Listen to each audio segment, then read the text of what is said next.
कहूंगी कि निकलो बंद मकानों से, जंग लड़ो बेईमानों से। जय भीम, नमो बुद्धाय।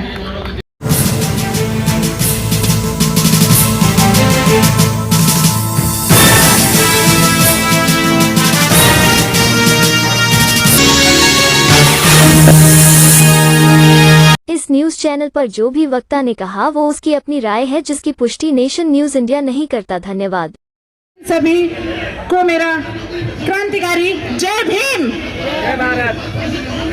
आज जितने भी भाई बहन यहाँ पर उपस्थित हैं, मैं उन सभी का हार्दिक स्वागत करती हूँ और उनके लिए बहुत बहुत साधुवाद करती हूँ कि उन्होंने अपना कीमती समय निकालकर यहाँ पर आए। जैसे कि निकलो बंद मकानों से, जंग लड़ो बेईमानों से।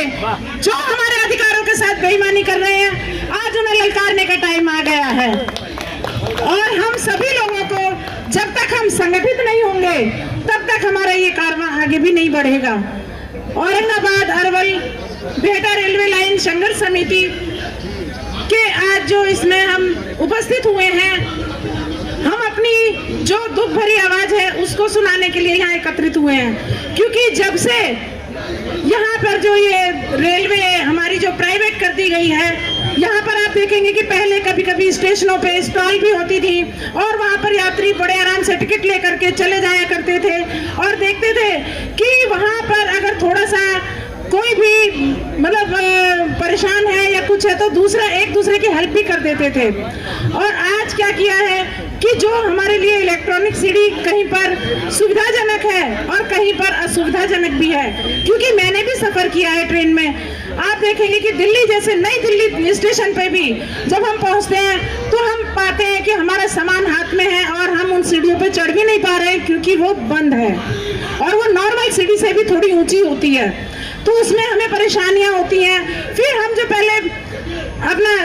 पहले हमारा रेलवे था उसमें बुजुर्ग भी, बच्चे भी, सब लोग बिना ऑनलाइन टिकट लिए चले जाया करते थे, जब ये ऑनलाइन सिस्टम बिल्कुल नहीं था।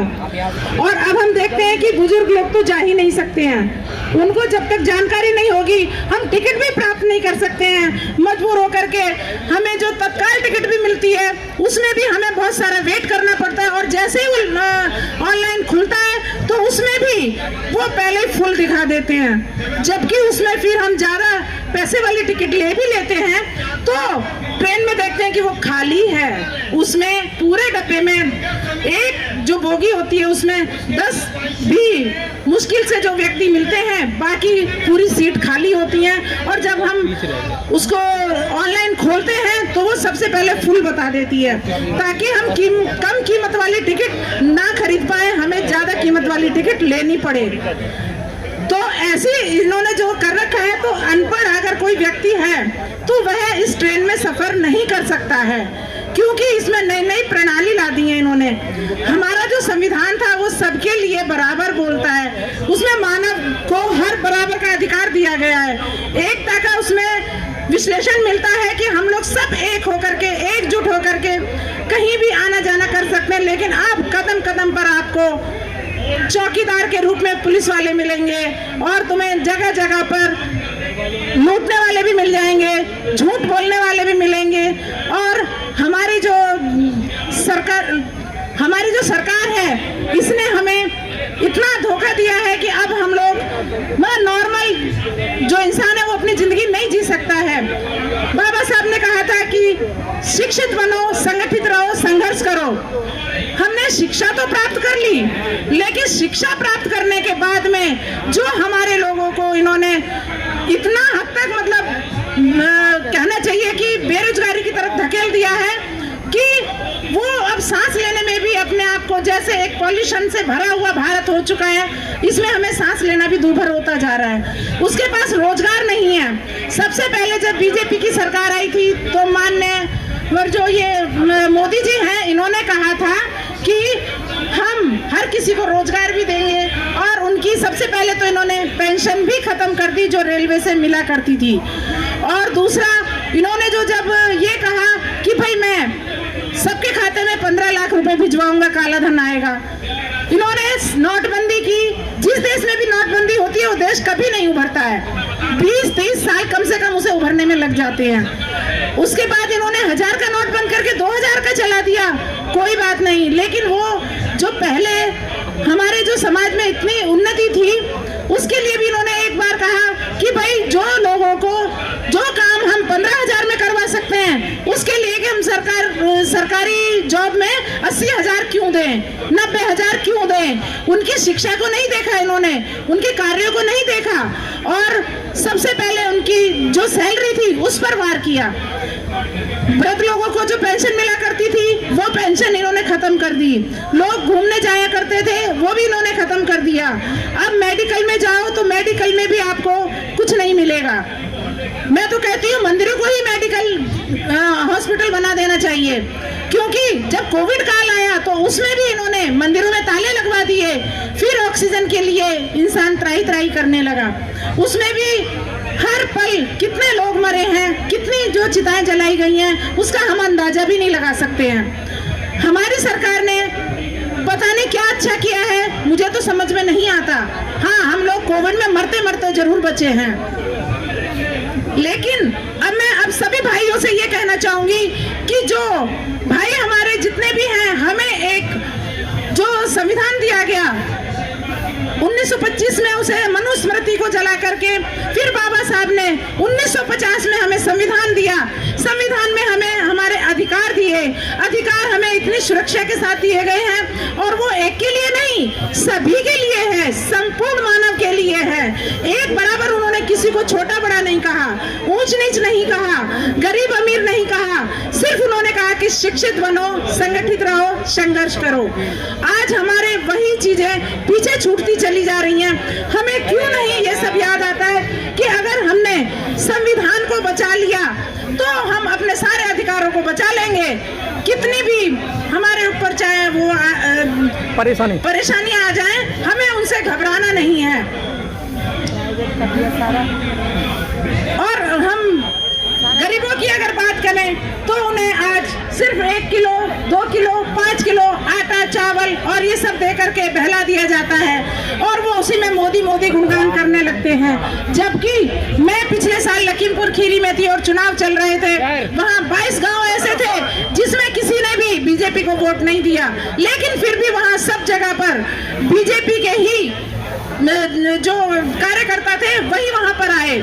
और उसके बाद में जब वहां पर देखा जाता है कि वो तरह तरह के अन्याय करते हैं उन लोगों के ऊपर, और आज भी वहां की जो जनता है वो परेशान है, बेहाल है, खाने के लिए मोहताज है। फसलें होती हैं, पहले जो हुआ करता था उसमें जो बैंक ग्रामीणों को सरकारी बैंक से उसको लोन मिला करता था जिससे वो अपनी फसल अच्छे से बो सके और आने जाने के साधनों में अपनी जो सुविधाएं देख सके।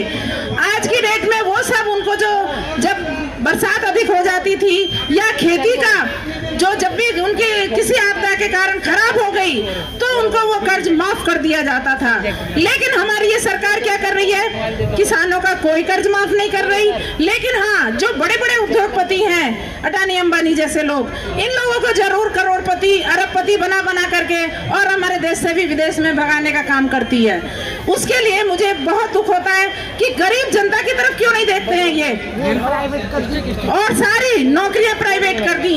सारे युवा जो आज परेशान हैं वो शिक्षित तो हैं और संघर्ष भी कर रहे हैं, लेकिन उनकी जॉब कहाँ है। इन्होंने नौकरी देने के नाम पर फार्म भरवाए, बच्चों ने फार्म कर्जे ले लेके भरे, उसके बाद उनके इंटरव्यू भी हुए, उनके लिए केवल एक आरक्षण के नाम पर तो नहीं, उनकी मेहनत के ही तौर पे, काबिलियत पे भी उनको ज्वाइनिंग लेटर आज दिन तक नहीं दिया गया। उनकी उम्र भी निकलने के कगार पर आ गई है, लेकिन उन्हें नौकरी आज दिन तक नहीं मिली। जो सपने उनके माँ बाप ने दिखाए वो आज कहीं पूरे नहीं होते दिख रहे हैं। बाबा साहब ने कहा था कि शिक्षा शेरनी का वो दूध है जो पिएगा वही दहाड़ेगा। तो बाबा साहब की बात मान करके शिक्षा तो उन्होंने प्राप्त कर ली, लेकिन उन्हें दहाड़ने का मौका नहीं दिया। इस सरकार ने उनकी दहाड़ को भी शांत कर दिया। लेकिन क्या हमारे जो भाई बहन हैं, जो हमारे माता पिता हैं, क्या उनमें इतनी शक्ति नहीं है कि वो अपने अधिकारों के लिए आगे बढ़ें? जो अधिकार मांगने से नहीं मिलते हैं उन्हें छीनना पड़ता है, और वो वक्त आ गया है कि हमें जो उनकी जितनी भी जरूरतें हैं हमें पूरी करनी है अपने दम पर और आगे बढ़ करके उन्हें हासिल करना पड़ेगा कि जो चीजें मांगने से ना मिले उन्हें छीन लो। और संविधान जो हमारा है वो एक माँ की तरह है। आज आप संविधान को बचा लोगे, आपके सारे अधिकार सुरक्षित रहेंगे। इसीलिए मैं कहती हूँ कि संविधान जो हमारा आज रोने पर मजबूर है, क्योंकि इन्होंने अंदर अंदर संविधान को खोखला कर दिया है। उसमें कुछ भी इंसानों के लिए नहीं छोड़ेंगे तो संविधान में कुछ नहीं रह जाएगा। और यह नीति उनकी बड़ी जोरों से चल रही है। रेलवे का निजीकरण हो रहा है, गरीबों की सवारी रेल की वो भी छीन ली। और जो एक गरीब लोगों के लिए दूर दराज तक आने जाने का साधन था रेलवे से वो दूर दूर की यात्रा कर लिया करते थे, वो भी उन्होंने छीन ली। आज उसको भी उन्होंने खत्म कर दिया है, क्योंकि उसमें पूंजीपति लोग ही यात्रा कर सकते हैं। उनके जिसके पास फोन होगा, जिस बार वो ऑनलाइन टिकट ले सकेंगे, तभी वो यात्रा कर सकेंगे। लेकिन गरीब तबका जिसके पास खाने को नहीं है, वो कहाँ से मोबाइल लेगा, वो कहाँ से अपनी टिकट प्राप्त करेगा, वो कैसे यहाँ से वहां जाएगा। आपने देखा होगा कि कोविड काल में प्रवासी लोग जो पैदल ही यहाँ से मूव कर दिए थे, और वो कहां से कहां तक पहुंचे। कुछ उनमें से बचे, कुछ उनमें से मारे गए। लेकिन ये ऐसी विडंबना कभी किसी देश में नहीं हुई। हमारे देश में क्यों ऐसा क्यों हुआ? क्योंकि हम लोग नालायक हैं। हम लोगों ने संघर्ष नहीं किया, अपने अधिकारों को नहीं बचाया, हमने अपने अधिकारों के बारे में जाना ही नहीं है, कभी संविधान को उठाकर पढ़ा ही नहीं है। उसमें हमारे सारे अधिकार सुरक्षित हैं। और इसीलिए सिंबल ऑफ नॉलेज कहा जाता है बाबा साहब को, पूरे विश्व में माना जाता है। अरे अब तो कम से कम जागो, अब तो कम से कम संविधान को उठा के पढ़ लो, क्योंकि इसको कभी भी आपने देखा होगा बुक स्टॉल पे नहीं मिलता है, किसी स्कूल में नहीं रखा जाता है, कहीं किसी लाइब्रेरी में नहीं रखा जाता है। इसको क्यों नहीं रखा जाता है? जिसने लिखा हमारे भारत में, जो हमारे भारत के में पैदा हुए, ऐसे ही तथागत गौतम बुद्ध हमारे भारत के हैं। लेकिन उनको भी हमारे प्रधानमंत्री मोदी जी जब किसी दूसरे देश में जाते हैं तो कहते हैं मैं उस देश से आया हूँ जिस देश में बुद्ध पैदा हुए हैं। और बुद्ध ने कभी भी युद्ध नहीं, उन्होंने हमेशा युद्ध की जगह बुद्धि का इस्तेमाल बताया। और उन्होंने सब एक होकर के आगे बढ़ो, हमें युद्ध नहीं बुद्ध चाहिए। हमारा देश ऐसा है, लेकिन कोई भी इन चीजों को मानने के लिए तैयार नहीं है। विदेशों में कोई भी पाखंडवादी इन राम, लक्ष्मण, सीता या हनुमान, इन सबको कोई नहीं जानता है। अभी लेटेस्ट की खबर 2-4 दिन में आपने सुनी होगी, गोरखपुर में जो गोरख धाम है, वहां पे हनुमान मंदिर में क्या क्या हुआ। आप खुद समझदार हैं, आप देख सकते हैं मोबाइलों पर सब जगह वो चल रही हैं। लेकिन कभी भी बुद्ध के रास्ते पर चलने वाला व्यक्ति ऐसी सोच के लिए सोच भी नहीं सकता है। कहीं आपने ये नहीं सुना होगा कि बुद्ध के अनुयायियों के साथ कभी बलात्कार हुआ हो, कभी उनको टाइम पर किसी ने हेल्प ना की हो, कभी उन्होंने किसी के लिए बुरा सोचा हो। उनका जो मार्ग है वो एक होने का है। सभी लोग एक हो जाओ, मानव एक समान है, उसमें कोई अंतर नहीं है। हमारा धर्म यही कहता है। और मैं सभी भाई बहनों से यही कहना चाहूंगी, और मैं अपील करती हूँ कि आप बौद्ध धर्म में आइए और बौद्ध की जो धर्म है उसको पढ़िए, उसको जानिए। उसके बाद आपको किसी और धर्म में जाने की आवश्यकता नहीं पड़ेगी, क्योंकि ये एक ऐसा रास्ता है जो सदियों से चला आ रहा है और इसी पर चलकर हम आगे प्रगति कर सकते हैं। तो आप सभी से मैं फिर से अपील करती हूँ कि एक बार आप बौद्ध धर्म को पढ़िए और संविधान को पढ़िए। आपके अधिकार उसी में सुरक्षित हैं। बाबा साहब ने भी कहा था कि जब भी कुछ हो, आप अगर संविधान को आगे नहीं ले जा सकते हो तो इसे पीछे भी मत जाने देना, क्योंकि इसे अगर आपने बचा लिया तो आपके सारे अधिकार सुरक्षित रहेंगे। जैसे एक माँ अपने बच्चे को सुरक्षित रखती है, उसी तरह से उन्होंने माँ बाप बनकर हमारे लिए ये संविधान दिया है। और इसी के तहत आज हम ये धरना भी दे पा रहे हैं। और रेलवे के खिलाफ कि उन्होंने इतना सारा हम लोगों को जो परेशानियों में डाल दिया है, जॉब नहीं है, युवा वर्ग परेशान है। तो सभी लोगों से मेरा फिर से यही अनुरोध है कि आप सब आगे बढ़ें। फिर से कहूंगी कि निकलो बंद मकानों से, जंग लड़ो बेईमानों से। जय भीम, नमो बुद्धाय।